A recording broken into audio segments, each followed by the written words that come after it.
Good morning, dear students. It's EVS time. Yesterday we learned that Earth has, we are reading our chapter number 14, Earth and its neighbors. We learned that Earth divided into two parts, land and water. And the Earth's larger part is covered by water. That's why it is also called blue planet. Look at the globe. ये देखिए बच्चा, ये है globe. Globe is the mini model of the अर्थ. एक जो छोटा model है अर्थ का वो है ग्लोब. ये जो आपको जो ब्राउनिश पार्ट दिख रहा है ये लैंडफॉर्म्स है, और जो ब्लू पार्ट आपको इस ग्लोब पे दिख रहा है ये है हमारी water bodies. Different landform of the earth has, कल भी देखा था हमने, हिल्स, वैलीज, माउंटेन्स, प्लेन्स. ये है लैंड एरिया, और वाटर बॉडीज में है ponds, lake, rivers, ocean. Landforms and water bodies are natural things. ये तो हमने कल पढ़ लिया था. ये क्या है बच्चों? Natural things. Now page number 91. The part of the earth covered by water bodies is much larger than the part of covered by the landforms. ये इसमें यहाँ हमें दिख रहा है जो मिनी मॉडल है, जो ग्लोब है. हमें जो ब्राउन पार्ट है वो बहुत कम दिख रहा है उसके कंपैरिजन में जो ब्लू पार्ट के. तो ब्लू पार्ट जो वाटर बॉडीज को शो कर रहा है, और ये जो ब्राउन पार्ट है वो लैंडफॉर्म्स को. तो हमें पता चल रहा है कि लार्जर जो पार्ट है वो वाटर से कवर्ड है. Many large oceans and seas cover the earth. The rivers flows through the mountains and make the earth green and beautiful. ये देखिए, ये जो रिवर्स है माउंटेन से आती है, जैसे हमारी जो सबसे होली रिवर है गंगा, वो हिमालय से आती है, और जो make the earth green and beautiful, earth को हमारी ग्रीन और ब्यूटीफुल रखने में हेल्प करती है. The large green areas on the earth that are completely covered with trees are called forest. अभी एक नया और आया है इसमें term forest. Large green area that is completely covered with trees. Trees से कवर्ड बहुत बड़ा एरिया जो ग्रीन है वो क्या कहलाता है? जहाँ ट्रीज है. मैंने कल कुछ एग्जांपल्स भी दिए थे, एवरग्रीन फॉरेस्ट, रैन फॉरेस्ट, ये कुछ एग्जांपल्स है फॉरेस्ट के. तो different types of animals live in these forest. हमने जो क्लास 1 में भी हमने पढ़ा था चैप्टर फॉरेस्ट के बारे में, और जो एनिमल्स है, वाइल्ड एनिमल्स है, डोमेस्टिक एनिमल्स है, ये भी पढ़ा था हमने. तो इस जो वाइल्ड एनिमल्स है वो इन फॉरेस्ट में अलग अलग टाइप्स के जो स्पीसीज है एनिमल्स की, वो इनमें रहती है. The earth is surrounded by a layer of air called the atmosphere. कल ये भी मैंने आपको बताया था, एटमॉस्फेयर. तो ये क्या है atmosphere? Layer of the air. Surrounded, the earth is surrounded by a layer of air. ये है हमारा एटमॉस्फेयर. और फॉरेस्ट क्या है? Large green area that is on the earth that are completely covered with trees. ये है forest. ये हो गई हमारी नेचुरल थिंग्स. अब हम चलते हैं मैन मेड थिंग्स में. Do you know how these natural things are different from man made things? कैसे ये मैन मेड थिंग्स से डिफरेंट है? अब ये मैन मेड थिंग्स जब हम पढ़ेंगे तब हमें पता चलेगा. Man has built a number of structures on land like houses, factories, roads, parks, railway tracks. Many bridges, dams and harbors have also been built over the water bodies by humans. All the things built by men like houses, roads, dams, bridges, etc. are called man-made things. तो ये तो हो गई हमारी natural thing. अब हम आ जाते हैं man-made थिंग में.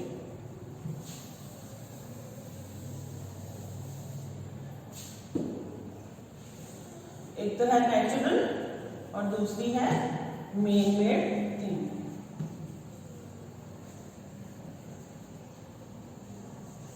तो नेचुरल में तो हमने देख लिया था जो लैंड में और वाटर बॉडीज है, लैंडफॉर्म्स है.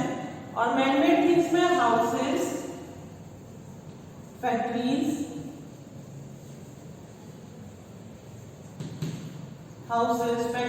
ब्रिजेस,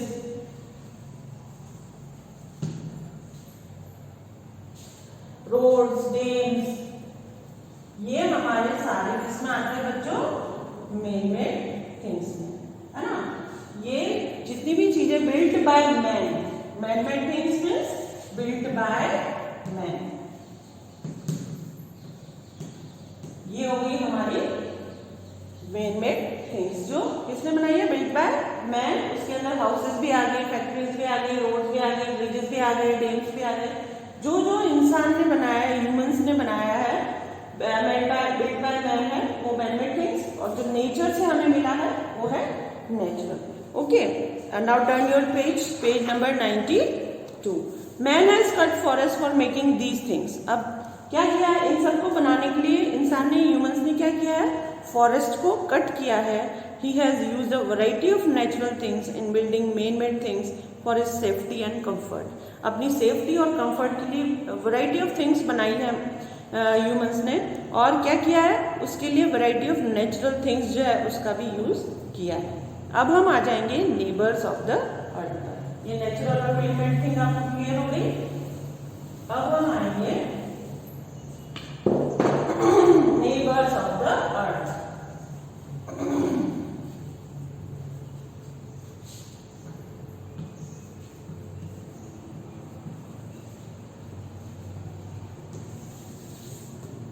नेबर्स ऑफ द अर्थ में सबसे पहले आएगा स्टार्स, फिर आएगा सन, फिर आएगा हमारा moon,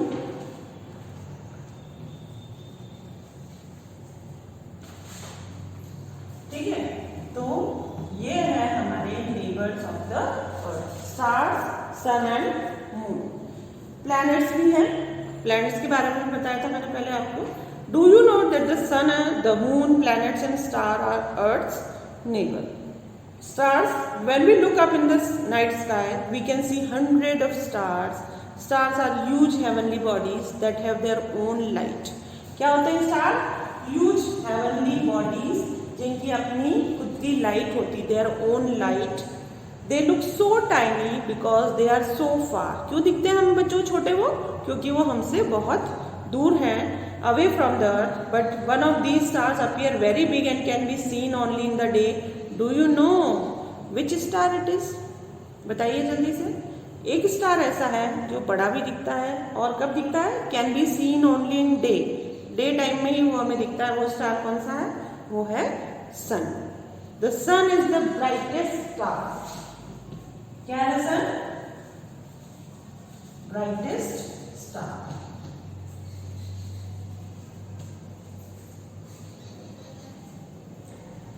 From the earth, it seems to be biggest star in the sky, but actually it is not. Let us how. ये ऐसा लगता है कि सारे स्टार में सबसे बड़ा स्टार यही है, क्योंकि क्यों दिखता है, बट एक्चुअली ये ऐसा नहीं है। लेट्स हाउ सी। ये देखो आपको ऐसा एक दिया गया है। Look at the balls. The picture 1 and picture 2 है। इसमें बॉल्स सारी एक साथ लगाई हुई है। 1 to 7 नंबर्स एक ही रो में है, और पिक्चर 2 में जो है उनको अलग अलग प्लेस पे लगाया गया। Now look at the picture 2। Do they appear to be the same size? अब देखो इनकी साइज तो सेम दिख रही है क्योंकि ये सेम रो में है, पर ये जो हमारी पिक्चर 2 में जो अलग अलग बॉल्स है, जो जितनी हमसे दूर है उतनी हमें स्मॉलर दिख रही है, और जो जितनी पास है उतनी हमें बिगर दिख रही है ना। Appears to be small, ball 5 appears to be small and the ball 1 appears to be biggest. जो बॉल 1 है वो हमें बिगेस्ट दिख रही है, और जो 5 है हमें जो स्मॉल दिख रही है, और ये 1 एक ही रो में है तो ये हमें सेम साइज की दिख रही है। Similarly the sun being nearest to us, जो स्टार्स है उनमें सबसे पास में हमारे कौन है? सन है। And seems brightest and biggest, इसलिए हमें सबसे ज़्यादा चमकीला और सबसे बड़ा दिखता है। The other stars are very far away, हमसे बहुत दूर है दूसरे stars. Hence they appear small and dull as compared to the sun, इसलिए वो सन के कंपैरिजन में हमें डल, थोड़े डल दिखते हैं, इतने ब्राइट नहीं दिखते और छोटे दिखते हैं। Do you know that it take thousands of year for a rocket to reach the sun? अगर एक रॉकेट को सन पे भेजा जाए तो 1000 ऑफ ईयर्स, हजारों साल उसको उसके वहां पहुंचने में लग जाएंगे। But it can not touch its surface. The sun is a big ball of fire. क्या है ये? Sun big ball of fire. पर वो उसको टच नहीं कर पाएगा। रॉकेट को हम भेजेंगे, पहले तो वो थाउजेंड्स ऑफ ईयर लेगा, पर फिर भी वो उसको टच नहीं कर पाएगा। It gives us heat and light, ये हम बार बार पढ़ते हैं। सन हमें क्या देता है? Gives us heat and light.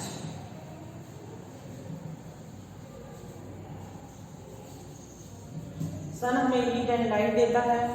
We can see the sun the day time, हम कब देखते हैं सन को? दिन में। तो आज हम इतना ही पढ़ रहे हैं, तो ये सन वाला जितना भी पार्ट है आप उसको रीड करिए। कल मैं जो इसके की पॉइंट्स है मैं आपको स्टार्स और सन के फिर से लिखवा दूंगी।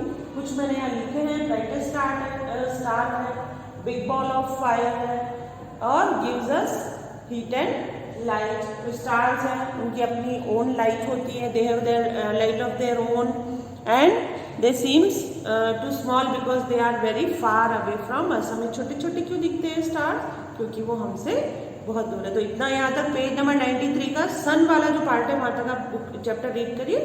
कल हम इसको और इसी को एक बार रिवाइज करके फिर नेक्स्ट जो हमारा चैप्टर जो हम मून है उस पर आएंगे। ओके, और हमारा चैप्टर कंप्लीट करके फिर क्वेश्चन आंसर्स करें। ओके बच्चों।